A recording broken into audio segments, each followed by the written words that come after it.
როგორ გადაურჩა ამჯერად გიჟების რევოლუციას ჩვენი ქვეყანა? შალვა, მე დავამატებდი კიდევ ერთ ძალიან მნიშვნელოვან ფაქტორს.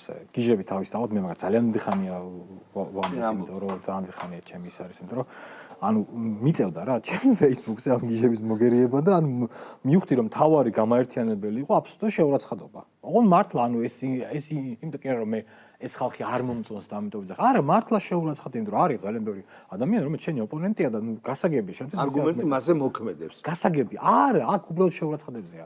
ლაპარაკი და ეს არის ერთი კატეგორია და კიდევ არის მეორე კატეგორია, რომელიც ასევე ძალიან მნიშვნელოვანია. ეს არის პირადად მიხეილ სააკაშვილის სექტა. არის ეგ, ხო? ბევრი არის. აი, მაგალითად ეს ადამიანი, ეს ღვაწლმოსილი ექიმის მე რო დღეს ვნახე მისი გამონათქვამები კი ბატონო. მისი კაბინეტის ფოტო, სადაც ადამიანს მიხეილ სააკაშვილის 5 ფოტო მართლა? უდევს. კი, შეგვიძლია ვაჩვენოთ. გავცელდა უკვე. კი, აი თუ შეიძლება აჩვენეთ. ხო, აი ასეთ ექიმთან მე ბავშვს მაგალითად რო შევიდოდი კაბინეტში შემეშინდა. მე არა მარტო ბავშვს. დიდების უფრო შემეშინდებოდა, იმიტომ რომ კი, შემეშინდებოდა იქ რომ მისულიყავი. ხო, არა, ძალიან. და გავაგზავნებ, ეს არის სექტანტი და ანუ რა გააკეთეს ამათმა რა? ანუ ლიბერალებმა გამოუშვეს პირველ ხაზზე მართლა შეშლილები რა. იმიტომ ანუ რა იცი ჩვენ სანამ გადაცემას დავიწყებდით, მანამდეც გქონდა დისკუსია, ჩემი აზრით მართლა მოდი ვთქვათ რა, რომ ძალიან რთულია რაღაცეებზე ხელი მოვაწერო, თუ მართლა შეშლილი არ ხარ რა. ანუ ჯერ ერთი. რაღაცა მოხრუჭები და ჯერ ერთი.